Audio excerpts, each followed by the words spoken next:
From the High Definition Production Center of Troy University's Broadcast and Digital Network at Troy, Alabama's International University, this is Troy TrojanVision News. Hello and welcome to Troy TrojanVision News for January 25th, 2017. I'm Paige Weeks. And I'm Lauren Harkson. Thank you for joining us this evening.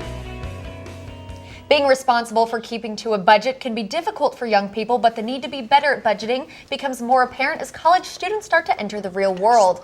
To help guide Troy students at being better at budgeting, it is apparent that the Troy college students start to enter the real world. To help guide Troy students on the path to better budgeting, Troy Office of Civic Engagement partnered with Troy Bank and Trust to give some pointers. Seth Hawk shows us how.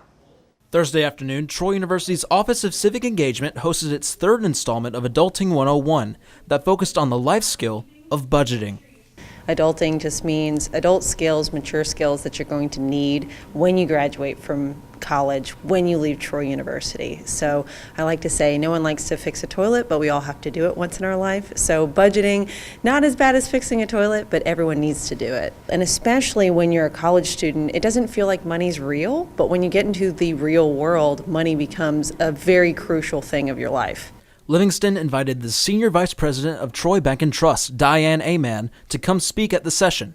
And according to Aman, budgeting your income is very essential to life. You want to have enough money to do what you have planned for your life, and if you don't budget, you run out of money, can't pay your bills, and your goals don't get met. During this session of Adulting 101, students were given multiple tips on budgeting, which, looking at my current billfold, I could probably use some of those. And according to Aman, getting started budgeting is really simple. Get out a scratch piece of paper and write down every expense, write down their income, subtract the difference and see where they stand, and then start maneuvering those expenses so that they fall within the income. Aman also says that budgeting requires self-discipline, so be strong and be smart with your money by creating a budget that fits you. Seth Hawk, Troy, TrojanVision News. Up next for the Office of Civic Engagement is the Talk of Troy next Tuesday at noon in Trojan Center 119. The art of storytelling will take center stage this weekend as the Pike Pillars Storytelling Festival returns to campus this weekend. The festival will feature nationally and regionally known storytellers performing for audiences in the Trojan Center Theater. Organizers say that the stories are a fun way to learn. It's actually a form of history. You learn so much about where people come from, what they've done, where they were raised, a lot of the traditions, and then the characters that they grew up with during that time. But it's a lot of fun because it covers the whole age bracket. There will be shows at 10 a.m., 2 p.m., and 6:30 p.m. on Saturday. Tickets will be available at the door. There will also be a free preview for Troy University students tomorrow at 11 a.m. in the Trojan Center Theater. Being stalked can be a frightening experience, and it happens to more young people than you might think. That's why Trojan Outreach took some time to help inform students about stalking. Chelsea Law has the story. Have you ever been stalked before? Yes. It was here, actually. January is National Stalking Awareness Month, and on Wednesday afternoon, Trojan Outreach set up on the quad to teach students on how to possibly prevent a stalking situation. Well, stalking is basically any unwanted attention that it's sort of like harassment where it keeps happening. It's like if people are following you home, they're showing up at your classes, stuff like that. Though stalking may seem like a far-fetched idea, it actually happens. Some Troy students shared their experience with being stalked. One day I was coming home from school, and I had been receiving some hate mail, over the past 2 weeks before the incident happened. And I was actually followed home from school. I was walking into New Reds. I was going to see this shorty. And while we was talking, the stalker was actually her friend. And she was like, I guess she wanted to talk to me or whatever. So somehow she got my number. What happened was she started following me around campus. She filmed me on Snapchat, knowing I don't have a Snapchat, saying pretty, harsh things about me. Being stalked is not 100% preventable, but some techniques such as walking with a group of friends and keeping your doors locked can kill. And if you're ever in a situation where you feel unsafe, then locate one of these towers around campus to help you. On campus there are these little poles with blue lights on the top, and you press the button and it'll notify the Troy police, and they'll come escort you or whatever you need.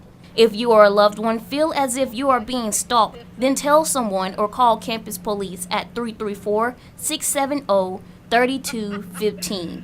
Chelsea Law, Troy, Trojan Vision News.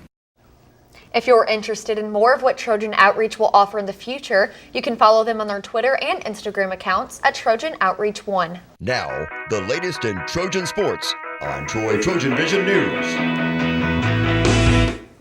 Welcome to your Trojan Vision Sports. I'm Antonio Reese. Starting things off with the women's basketball team, who are coming off a big win on Monday night against Appalachian State. The win snapped a 4-game losing streak for the Trojans. And speaking of 4-game skids, the Trojans' opponents tonight is in the middle of their own. ULM has lost their last 4, and as a matter of fact, the Warhawks have only won one Sunbelt game so far this season. Troy hopes to stay on the winning path, and head coach Chandler Rigby says that their recent slump could help them down the road. No doubt. And, I'm really proud. Not a lot of teams could come out with that confidence after being 0-4. As a coach, I've been 0-4, and I've been 4-0, and I've learned a lot more from being 0-4. And I think that's what we've done is we've learned from these losses. It's going to make us better down the stretch.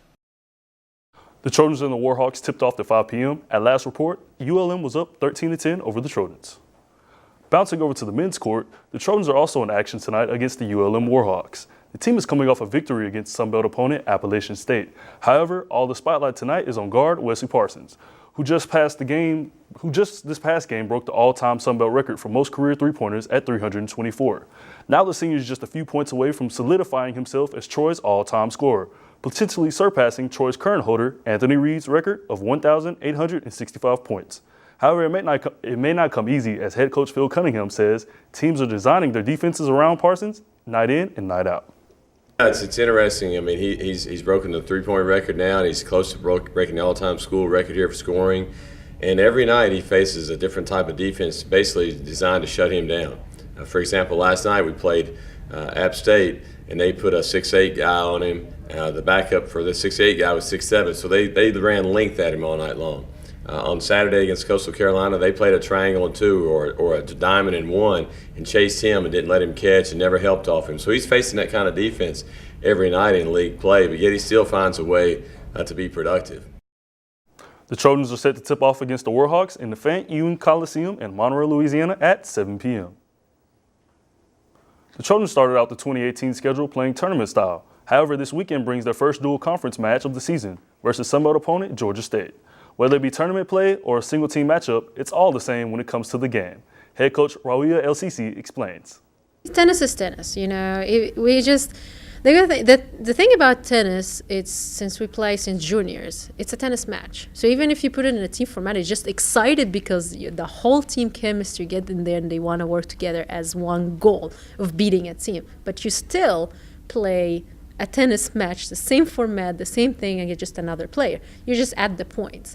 So it's if you just get the players ready in play, get them into the team chemistry and ready to work on one goal, and just make the best. You get the best of all worlds. The Trojans host Georgia State this Sunday at Lunsford Tennis Complex. First serve is slated for 11 a.m.